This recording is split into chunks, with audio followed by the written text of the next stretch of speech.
মুখোমুখি মোদি মমতা ক্ষোভ ছাড়লেন মুখ্যমন্ত্রী, কিন্তু কেন? এবার বাংলা দিবস নিয়ে মুখোমুখি নরেন্দ্র মোদী ও মমতা বন্দ্যোপাধ্যায়। বিষয়টি নিয়ে রীতিমতো ক্ষোভ ছাড়লেন পশ্চিমবঙ্গের এই মুখ্যমন্ত্রী। মোদী সরকারকে স্পষ্ট জানিয়ে দিলেন, বাংলা দিবস ঠিক করবে পশ্চিমবঙ্গের মানুষ, অন্য কেউ নয়। অন্য কারো চাপিয়ে দেওয়ার নির্দেশ মানতে রাজি নন তিনি। এর আগে 20 জুন দিনটিতে বাংলা দিবস পালনের নির্দেশ দেয় ভারতের কেন্দ্রীয় সরকার। পাশাপাশি কেন্দ্র সরকারের সংবিধান হত্যা দিবস পশ্চিমবঙ্গ পালন করবে না বলে স্পষ্ট ক্ষোভ ব্যক্ত করেছেন মুখ্যমন্ত্রী।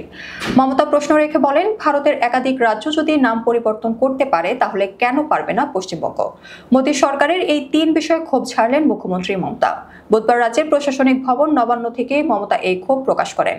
উত্তরপ্রদেশের রাজভবন থেকে বিশেষ সচিব একটি চিঠি পাঠিয়েছেন।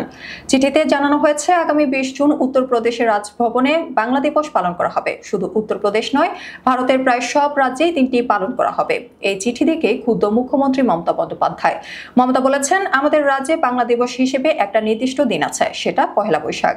কেন স্বাধীনতার আগের একটা দিনকে আমরা ধরবো? বাংলা প্রতিষ্ঠা দিবস বাংলা ঠিক করবে না, আপনারা ঠিক করবেন। বিজেপি সবকিছু চাপিয়ে দেবে, ওরা ঠিক করে দিবে বাংলায় কবে রবীন্দ্র জয়ন্তী পালন করবে, নজরুল জয়ন্তী পালন করবে, পহেলা বৈশাখ কবে পালন করবে, বাংলা কি খাবে কি পড়বে আপনারা ঠিক করবেন।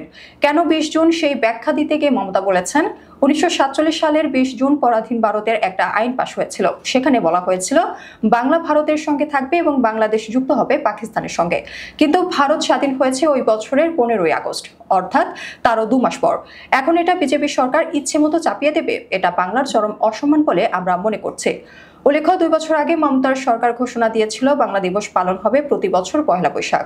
সেই মোতাবেক আইন পাশ হয় রাজ্যে। এরপর থেকে পশ্চিমবঙ্গে পহেলা বৈশাখে পালন হয়ে আসছে বাংলা দিবস। কিন্তু শুরু থেকেই কেন্দ্রের দাবি ছিল 20 জুন দিনটি বাংলা দিবস হিসেবে পালন করতে হবে। প্রসঙ্গত, পশ্চিমবঙ্গকে বাংলা নামের স্বীকৃতি না দিলেও মমতা বাংলা নামটাই ব্যবহার করেন। এর পাশাপাশি ভারতের জরুরি অবস্থার 50 বছর উপলক্ষে আগামী 25 জুন সংবিধান হত্যা দিবস পালনের সিদ্ধান্ত নিয়েছে কেন্দ্র সরকার, যা সব রাজ্যকে পালন করতে হবে। সেই মর্মে একটি চিঠি এসেছে পশ্চিমবঙ্গেও।